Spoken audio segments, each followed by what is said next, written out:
ଯେଉଁ ଭଦ୍ର ବ୍ୟକ୍ତି ଅଭଦ୍ର ଭାବରେ ଯାଇକି ଗାଁରେ ଲୋକମାନଙ୍କୁ କହୁଛି ଚାଉଳ ମୋଦି ଦଉଛି କି ନବୀନ ଦଉଛି, ତାକୁ ଥରେ ରେସନ କାର୍ଡ ବହିଟାକୁ ଟିକେ ଦେଖାନ୍ତୁ, ଯେଉଁ ଲେଖା ହେଇଛି ଖାଉଟି ସାମଗ୍ରୀ ବିତରଣ ପୁସ୍ତିକା। ସେଇ ପୁସ୍ତିକାଟାକୁ ତାକୁ ଟିକେ ଦେଖେଇ ଦିଅନ୍ତୁ।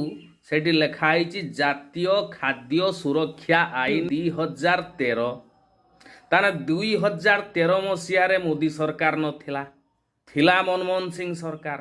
ତେଣୁ ମନମୋହନ ସିଂ ସରକାରଙ୍କର ଖାଦ୍ୟ ସୁରକ୍ଷା ଆଇନ ଯୋଗୁଁ ଚାଉଳ ତମେ ପାଉଛ। ଇଏ ଶ୍ୱଶୁର ପୁଅ ଯାଇକିରି କହୁଛନ୍ତି ଅଭଦ୍ରଙ୍କ ଭଳିଆ ମୋଦି ଦଉଛି। ଏମିତି ଦିଆ ଇଏ ମାରଟା ନଗଉ ନାହିଁ, ଗୋଟେ ଖରାପ ଭାବିବେ, କିନ୍ତୁ ଭାରି ଇଚ୍ଛା ହେଉଛି ସୁଧିବା ପାଇଁ। କିନ୍ତୁ କ'ଣ କରିବା, କଂଗ୍ରେସ ପରା ସ୍କୁଲ କଲେଜ କରିକିରି ଛୁଆଙ୍କୁ ପାଠ ପଢ଼େଇଛି ନା। ତେଣୁ ସେଇ ସ୍କୁଲ କଲେଜରେ ପଢ଼ିକି ଆସିକି ଭାଷାଟା ୟୁଜ୍ କରିବାକୁ ବିବେକ